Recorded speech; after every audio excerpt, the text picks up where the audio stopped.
Hello everyone, good morning. সম্পূর্ণ অন্য ধরনের একটি ভিডিও নিয়ে আমি চলে এলাম। আজ হচ্ছে বুধবার, এখন সময় হয়ে গেছে তাও প্রায় সকাল 11টা। খাওয়া দাওয়া করে এখন বসে পড়েছি। ফাইনালি চলো তোমাদের দেখিয়ে দিই। আসলে সামনেই তো আসছে পহেলা বৈশাখ, আর বাঙালির অন্যতম একটি অনুষ্ঠান হচ্ছে পহেলা বৈশাখ। তাছাড়া 12 মাসে তো 13 পার্বণ রয়েইছে। তাছাড়াও বাঙালির অন্যতম একটি উৎসব হচ্ছে পহেলা বৈশাখ। কম বেশি পহেলা বৈশাখে আমরা সবাই কিছু না কিছু কেনাকাটা করি, ঠিক তেমনটা আমিও কিছু করেছি। চলো সেটাই তোমাদের সাথে শেয়ার করি। এমন কিছু কিনিনি, তবুও যেটা কিনেছি চলো সেটাই তোমাদের সঙ্গে শেয়ার করি।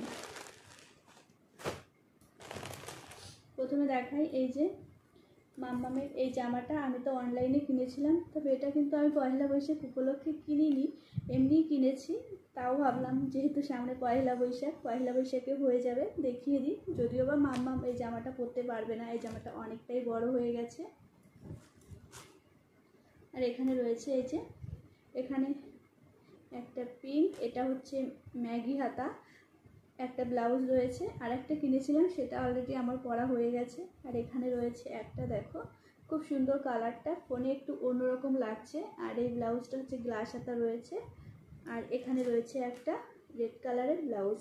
টোটালি 4টে ব্লাউজ কিনেছি, তার মধ্যে একটা পরা হয়ে গেছে। আর এখানে যেটা কিনেছি, আমি কিন্তু সেদিন হঠাৎ করেই বারাসাতে চলে গেছিলাম। ভেবেছিলাম একটা 3 পিস কিনবো, তবে আমার বরমশাই আবার 3 পিস পরাটা খুব একটা পছন্দ করে না। তবে অনেক সময় আবার 3 পিস না পরলেও হয় না, পছন্দ করে না ঠিকই, তবে পরতে দেয়। তার জন্যই এই যে সেখান থেকে আমি না, শাহ টেক্সটাইল থেকেই আমি আমার সমস্ত কেনাকাটা করি, বেশিরভাগ জিনিস।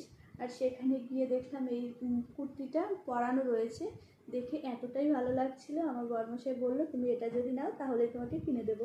তারপরে এই সুন্দর কুর্তিটা আমি নিজের জন্য কিনে এনেছিলাম। সত্যি কুর্তিটা কিন্তু অসাধারণ, যেমন কালার তেমন হচ্ছে কাপড়টা। আর এটার সঙ্গে এই যে এটা হচ্ছে প্যান্ট রয়েছে, প্যান্টের কালারটাও খুব মিষ্টি কালার। আর এর সাথে রয়েছে এই যে ওড়নাটাও কিন্তু খুব চওড়া আর একদম কটনের মধ্যে। যাই হোক, আমার এই কুর্তিটা কেমন লাগলো অবশ্যই তোমরা কমেন্ট করে জানিও। আর তার সাথে এই যে এই কুর্তিটা তো আমি এই যে অনলাইনে কিনেছিলাম, যেটা তোমরা আগের ভিডিওতে দেখেছো, এখন আমি এর খুলে দেখাচ্ছি না। এখানে এই যে এখানে রয়েছে মামামের পাপার জন্য এই যে একটা জিন্সের প্যান্ট, ছেলেদের জিনিস আর কি দেখাবো। আর তার সাথে রয়েছে এই যে মামামের পাপার জন্য আরও একটা কটন জিন্স। এই কটন জিন্সগুলো আমার খুব ভালো লাগে, আমার পছন্দেই কিনেছে। যাই হোক, আমি আমার বরমশাইকে অনেকদিন আগেই বলেছিলাম আমাকে একটা মসলিনের শাড়ি কিনে দেবে, না সেটা যে সত্যি এত তাড়াতাড়ি কিনে দেবে আমি ভাবিনি। আসলে শাহ টেক্সটাইলে গেলে না, আমার বরের মাথার মধ্যে সবসময় ঘুরপাক খায় কখন রূপে একটা শাড়ি কিনে দেওয়া যাবে। শাহ টেক্সটাইলে গেছি, শাড়ি কিনিনি এমন কোনো দিন এখনও হয়নি।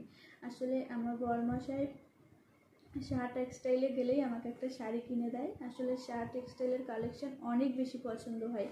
আর সেখান থেকে এই যে দেখো এই মসলিনের শাড়িটা আমাকে কিনে দিয়েছে। মসলিন জামদানি না কি সঠিক আমি জানি না। তার সাথে রয়েছে এই যে রেড কালারের পাড় আর গ্রিন কালারের অল ওভার শাড়িটা, হালকা গ্রিন, যেটা কিন্তু পরলে একটা লাল কালারের ব্লাউজ দিয়ে বেশ ভালো লাগবে। তবে এই শাড়িটার আমি হচ্ছে ব্লাউজ পিসটা এই যে কেটে এনেছি। ব্লাউজ পিসটা আবার একটু ডিপ রয়েছে, কাটিয়ে নিয়ে এসেছি, কেননা শাড়িটা আমার হচ্ছে একটু পরার ইচ্ছা রয়েছে তাড়াতাড়ি, তার জন্য কাটিয়ে নিয়ে এসেছি। আর এই যে ব্লাউজটা আমি হচ্ছে কাটাবো, যাই ব্লাউজ পিসে এই হাতার সাইডে এখান দিয়ে লেস লাগাবো, তার জন্য এই যে লেসটাও কিন্তু আমি বাজার থেকে কিনে নিয়ে এসেছি। যেহেতু গ্রিন কালারের শাড়ি আর হোয়াইট কালারের লেস দিলে কিন্তু বেশ ভালো লাগবে, তাই এই যে দেখো হোয়াইট কালারের লেসটা আমি কিনে নিয়ে এসেছি। আর আমার মাম্মামের জন্য আরও দুটো এনার কিনেছিলাম, তারপরেও আরও টুকটাক কিছু কিনেছিলাম, সেটা হচ্ছে মাম্মামের পড়া হয়ে গেছে। তো এই সমস্ত জিনিসগুলোই পয়লা বৈশাখ উপলক্ষে কিনেছি। কেমন হয়েছে অবশ্যই কমেন্ট বক্সে কমেন্ট করে জানিও। দেখা হচ্ছে আগামীকাল অন্য কোনো ভিডিওর সাথে। ততক্ষণ পর্যন্ত ভালো থেকে সুস্থ থেকে